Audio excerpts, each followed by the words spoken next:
Hola, buenas a todos. Soy la doctora Constanza del Puerto y en esta cápsula voy a intentar explicarles lo que vamos a ver en la sesión número 3 del módulo 1 introductorio de Dermatología General, Infección de Transmisión Sexual y Anatomía Patológica.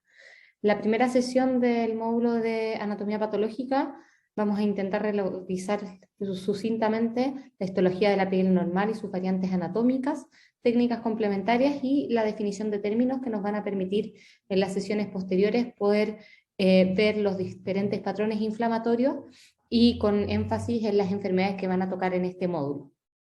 Entonces, el objetivo de esta primera sesión va a ser repasar conceptos generales, histología de la piel normal, técnicas complementarias y la definición de términos histopatológicos a través del estudio personal previo a la sesión. Para eso mandamos una bibliografía que es un poco extensa, pero que va un poco resumida en relación a qué ítem toca cada bibliografía. Calificar este estudio personal mediante una prueba de 10 preguntas de selección múltiple al inicio de la sesión y que estas preguntas van a estar en relación a la bibliografía enviada previamente para estudio. Revisar con el docente a cargo de la sesión, en este caso yo, perdón, el desarrollo de la tarea respecto al tema y resolver las dudas, como también vamos a resolver las dudas respecto a la prueba inicial. En este módulo, a diferencia de los módulos que van a tener a posteriori y que han tenido hasta ahora, no son solamente dos casos, sino que van a ser distintas preguntas que van a ir resolviendo en estos dos grupos, ¿ya? Entonces, las instrucciones son obviamente estudiar previamente el material entregado, repartirse en dos grupos, al igual que en las sesiones previas, y van a desarrollar la tarea dividida en dos grupos. Entonces, va a ser un grupo 1 y un grupo 2. El grupo 1 va a resolver todas las preguntas número impar. La tarea va a ser la misma para los dos grupos y ustedes eligen, en el fondo, el grupo 1 va a ser las preguntas impares, por ejemplo, el 1.1, 1.3, 2.1, etc. Y el grupo 2 va a resolver las preguntas pares, 1.2, 1.4 y así sucesivamente. Esto es un poco la bibliografía y acá está dividida como en relación a qué está cada bibliografía, en relación a qué tema. Entonces, para el estudio de la piel normal y las variaciones anatómicas, les vamos a entregar el paper el capítulo número 1 del libro de McKee y un paper que acá está la bibliografía que va a ir con el título de variaciones anatómicas. Para el estudio de la técnica de biopsia va a ser el paper de Elston, que ya los de segundo y tercero lo revisaron en el curso previo, pero que siempre es útil volver a revisarlo y sobre todo para los para los residentes de primero. Para el estudio de técnicas complementarias va el capítulo 2 del libro de McKee de dermatopatología, el capítulo 1 del libro de Kempf de dermatopatología y el manual de inmunofluorescencia directa del servicio de anatomía patológica. Y para la definición de términos vamos a usar el glosario de términos de la página de dermnet de New Zealand, el capítulo 1 del libro de Elston y el capítulo 1 del libro de Shimizu, que también están disponibles a ustedes, van a estar disponibles en la página. Para la resolución de esta tarea se van a solicitar imágenes histológicas, histopatológicas, y lo ideal es que para que este material después pueda ser compartido, estas imágenes estén referenciadas. Lo ideal es que la tarea la envíen por mail en formato Google Slide con las modificaciones que se realicen durante la revisión de la tarea. Entonces, lo que vamos a ver en este módulo va a ser primero algo muy sucinto sobre la histología de la piel normal y las variaciones anatómicas. Como ustedes ya saben, la piel es el órgano más extenso del cuerpo, mide 1.8 metros cuadrados y pesa entre 4 a 5 kilos. Y tiene múltiples funciones, pero lejos la más importante es funcionar como una barrera protectora ante el medio ambiente, tanto contra noxas físicas, químicas, etc. Esta es la estructura o la anatomía de la piel. Tiene principalmente tres estructuras: la epidermis, que es este epitelio formado por células escamosas que se van diferenciando, la dermis, que se divide en la dermis papilar o más superficial, y la dermis reticular, que tienen un colágeno diferente, también tienen una vasculatura diferente, y la hipodermis.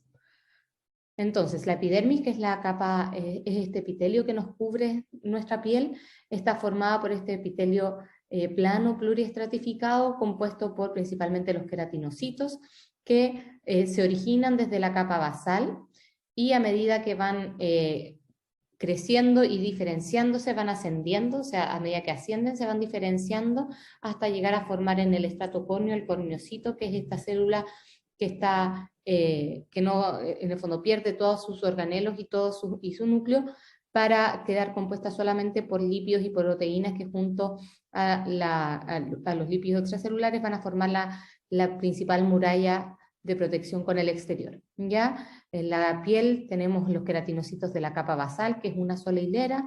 Luego está el estrato espinoso, donde están estas células de forma más cuadrada o cuboidea, que están unidas entre sí por estos desmosomas, que son estas pequeñas uniones o espinas que se ven entre los queratinocitos. Luego está el estrato granuloso, donde la célula se aplana, el núcleo también se aplana, se achica y se empieza a llenar de estos gránulos de queratodialina, que son los que le dan este color basófilo.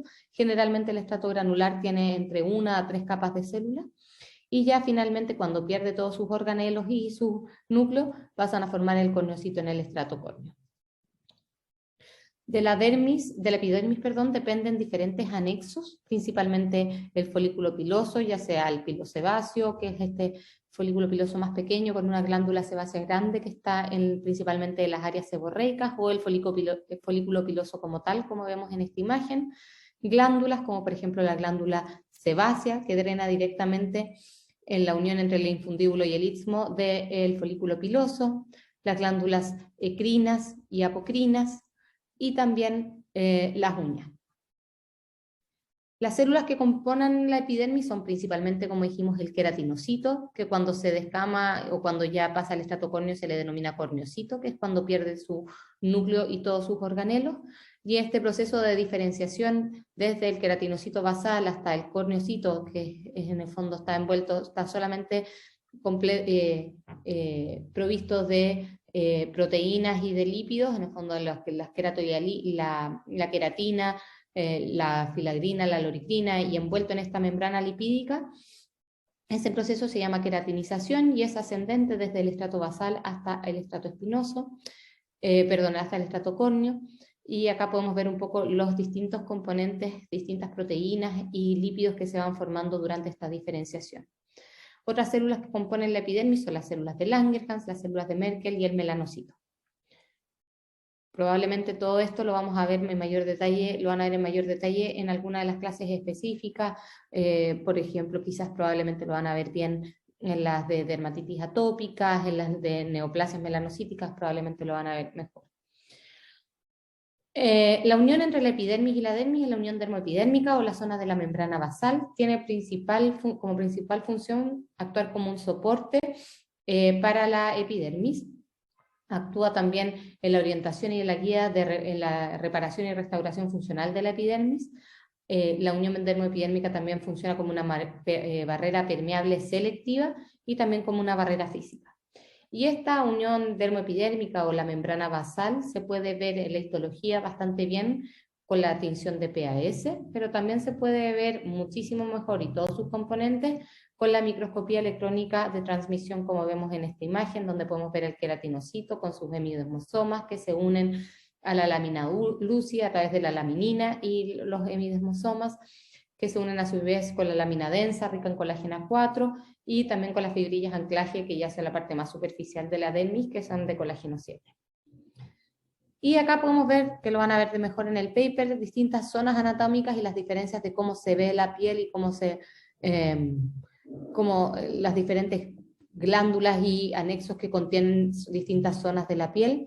Y esto es útil reconocerlo porque a veces uno por la localización puede orientarse un poco también al diagnóstico, sobre todo en algunas lesiones inflamatorias, y no siempre va a estar la localización en el informe de biopsia, lamentablemente. Entonces podemos ver acá en la imagen superior izquierda esta piel que es rica en glándulas sebáceas, como pueden ver, que están unidas a un folículo piloso, pero que es un folículo piloso bastante más pequeño. De hecho llega solamente a la dermis, quizás más reticular media, a diferencia de este folículo piloso que llega hasta la hipodermis. Y si se fijan acá, la concentración, la cantidad y el tamaño de las glándulas sebáceas es muchísimo mayor que este pequeño vello. Entonces a esto se le llama la unidad pilosebácea, y cuando ustedes vean una piel rica en glándulas sebáceas y con unos pelos, unos vellos más pequeños, probablemente vamos a estar en un área seborreica, en este caso es la nariz. A diferencia de su imagen superior derecha, que podemos ver donde también hay una alta concentración de folículos pilosos, con unas glándulas sebáceas más pequeñas, o al menos no se ven tan prominentes ni tan densas como en esta imagen, y que podemos ver claramente que los folículos pilosos llegan hasta la hipodermis. Eso es bastante sugerente en el fondo de que estamos en el cuero cabelludo. La imagen de inferior izquierda, vemos una piel donde la epidermis puede ser un tamaño normal, pero acá lo que prima es este gran grosor. Fíjense que estamos acá muy bajo aumento, acá hay un folículo piloso, se ve mucho más pequeño que lo que vemos en esta imagen de acá, o sea, estamos a muy bajo aumento, y casi toda la imagen está ocupada por la dermis. Entonces, cuando vean ustedes una piel con una dermis muy profunda, lo más probable es que estén ubicados en espalda, que puede tener un grosor de hasta 1 centímetro la dermis.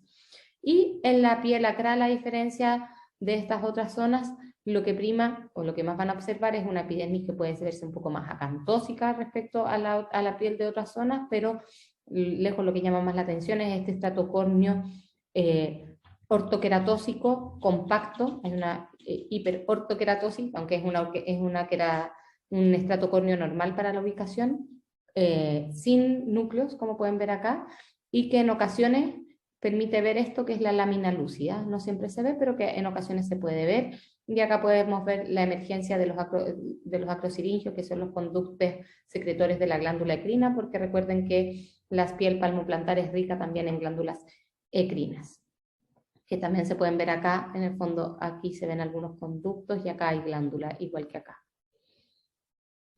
En cuanto a las tinciones, técnicas complementarias y la histoquímica, las tinciones que principalmente usamos son la hematoxilina eosina y el PAS, que probablemente lo van a ver en la mayoría de las biopsias. La tinción de hematoxilina eosina es fundamental para poder ver la morfología de los tejidos. Cuando uno no hace una tinción, en verdad lo único que ve es un epitelio que vamos a verlo solamente como medio color gris. Y la hematoxilina eosina permite diferenciar bien los distintos componentes de las células y también la arquitectura.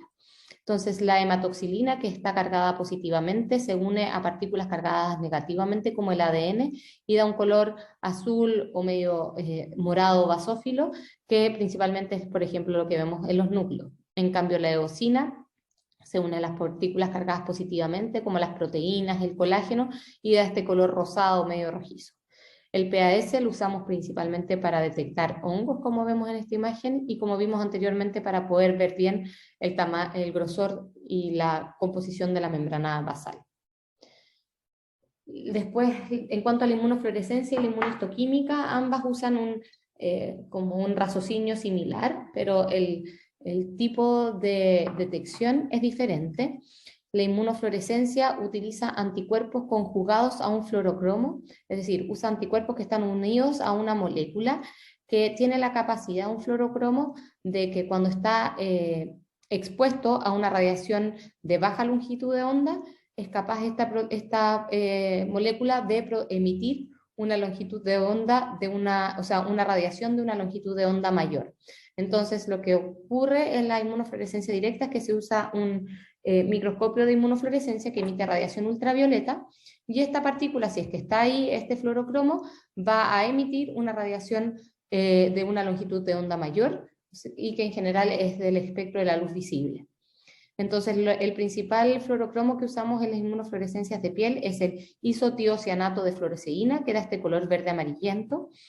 Para poder detectar esto, necesitamos que las muestras sean tomadas de una forma especial, ojalá no limpiadas jamás con povidona iodada, porque puede producir falsos positivos, y enviadas ojalá en fresco, siempre y cuando la muestra pueda ser procesada y evaluada las primeras 24 horas, y sin una buena alternativa es la solución de Mitchell, que permite enviar las muestras no en congelación, a diferencia del fresco que se debe enviar en congelación, y permite que se pueda procesar y evaluar idealmente los primeros 5 días, pero permite hasta 10 días. Las indicaciones principales son para enfermedades ampullares, donde es mandatorio hacer la inmunofluorescencia, enfermedades como las vasculitis, para detectar vasculitis por IgA, y también en conectivopatías puede ser de utilidad. La inmunistoquímica tiene el mismo raciocinio en el fondo de detectar la unión antígeno-anticuerpo, pero este anticuerpo no va a estar unido a un fluorocromo, sino que va a estar unido a una enzima que generalmente produce una reacción enzimática que produce este color visible al microscopio óptico. ¿Ya?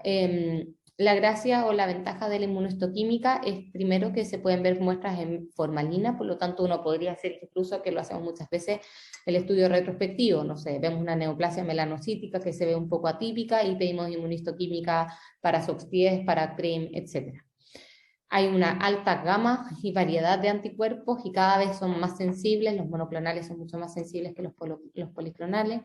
La marcación es permanente, lo que permite verlo en distintos momentos. No sé, si yo quiero volver a ver una inmunohistoquímica de hace un par de meses, la puedo volver a ver, en cambio la inmunofluorescencia no, y por eso es que se hace un registro fotográfico de la inmunofluorescencia.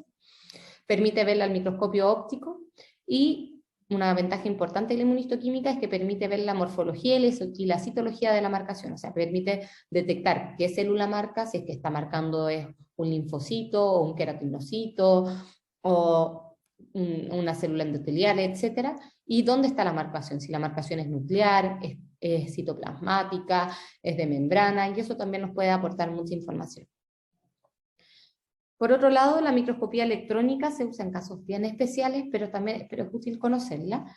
Permite ver en el fondo tejidos en un aumento muy importante, hasta 200.000 por. Y esto es gracias a que en vez de emitirse radiación solar, radiación ultravioleta y haces de luz, se emiten haces de electrones. ¿Ya? Existen tres tipos principalmente de transmisión, que es análogo al microscopio óptico y es lo que vemos, por ejemplo, cuando vimos esa membrana basal. La de barrido, que permite ver la superficie de la zona a evaluar, es un microscopio que ve la superficie, y la de difracción de rayos X. Importante que para microscopía electrónica las muestras deben ser enviadas en gluteraldehído al 2%, y yo les recomiendo siempre que les hagan, sobre todo porque van a pedirles a veces para estudio de enfermedades metabólicas o neurodegenerativas, es siempre útil ponerse en contacto con el patólogo para saber de qué zona es lo ideal tomar la muestra. Por ejemplo, les pueden decir, saben que donde más se detecta la alteración es en las glándulas apocrinas. Ok, entonces yo tengo que tomar la muestra idealmente en axila. O sabes que en verdad donde da mejor rendimiento, por ejemplo, en las amiloidosis, muchas veces da buen rendimiento en la piel del abdomen, y así. Pero esa información es bueno discutirla antes de tomar la muestra con el patólogo, como así también pedirle el frasco con la solución de gluteraldehído. Entonces, esto era lo que les contaba. En la microscopía óptica de transmisión podemos ver los distintos componentes parecidos como si estuviéramos viéndolo al microscopio óptico, pero con un aumento muchísimo mayor. Y la microscopía electrónica de barrido, lo que hace es un barrido por la superficie, y en este caso podemos ver cómo es la superficie de un pelo normal, que está en el fondo acá en el fondo la superficie del tallo piloso, y podemos ver distintas alteraciones de las distintas enfermedades del tallo piloso, por ejemplo, la tricorrexis nodosas, el pili torti, el pelo canalicular, etc. Y aquí tenemos una representación gráfica de estas mismas, de cómo se ve esto al microscopio electrónico de barrido. Ya para terminar, en cuanto a las técnicas, tenemos las técnicas moleculares, principalmente la hibridación in situ, donde se usan sondas con un ADN conocido que se busca que se una a un ADN en el tejido en estudio y que hagan esta hibridación. Y luego esta hibridación se visualiza por reacciones enzimáticas. Sus usos en dermatología son principalmente para detectar en algunos linfomas la presencia de virus de Epstein-Barr, que es el EBER, o también en linfomas B para detectar la presencia y el porcentaje de cadenas kappa y lambda en linfomas B. La desventaja en relación al PCR es que es menos sensible porque no amplifica, entonces su detección es menor. Similar a la hibridación in situ, tenemos esta hibridación in situ pero con fluorescencia o la técnica de FIT, que también usa segmentos de ADN específicos conocidos y se busca ver si es que están amplificados o perdidos en alguna enfermedad o tumor. Existe un FIT especial para melanoma que esperamos prontamente esté ya disponible en el laboratorio de anatomía patológica, que ya debería prontamente ser así. Y por último, la PCR, que se usa también principalmente en infecciones de virus de papiloma humano para detectar el tipo específico de virus papiloma humano, para ver los receptores de linfocitos T, para detectar trazos de Mycobacterium tuberculosis. Lo que hace es usar sondas que se unen al ADN del tejido, y este producto híbrido es amplificado en unas pocas horas, y esa amplificación se logra ver por una electroforesis de proteínas. Entonces, al hacer una amplificación tiene una alta sensibilidad, y esa misma alta sensibilidad da riesgo de que se produzcan falsos positivos, que podrían ser, en el fondo, que no sea una infección realmente, sino que hayan solamente trazos que tienen una reacción cruzada, etc. Y lo otro que desventaja es que no se permite ver qué células son las que tienen esta mutación. Eso respecto a las técnicas complementarias, es algo bien resumido. Ustedes en las clases de los años anteriores tienen un poco todo esto más detallado, así que a los que les interese los invito a revisarlo. En cuanto a la definición de términos, van a ver en la mayoría de bibliografía que encuentren en los libros y también en la que yo les envié, que en general la van describiendo como de modo alfabético, de la A a la Z, pero muchas veces, sobre todo a los de primero, es probable que los enrede un poco. Yo lo que les sugiero es ir dividiendo según dónde está, en el fondo, el término, a qué alteración se refiere. Si es una alteración del estrato de la epidermis, y en qué estrato, está en el estrato córneo, o en el granuloso, o en el estrato espinoso, o en la basal, o si es una alteración en la unión dermoepidérmica, o de la dermis, o de la hipodermis, y así después se van a poder ir ordenando. Y también les va a servir porque los informes de anatomía patológica también van descritos de esta forma, desde más a superficial, desde las alteraciones en el estrato córneo hacia profundo. Entonces, en el estrato córneo lo que podemos ver es cómo está dispuesto este estrato córneo, si es que está de forma normal, ortoqueratósico, que es el estrato córneo ortoqueratósico, tiene esta forma como hojaldrada o en cesta, desprovista de núcleos en el estrato córneo, obviamente, y que se como entrecruzan entre sí.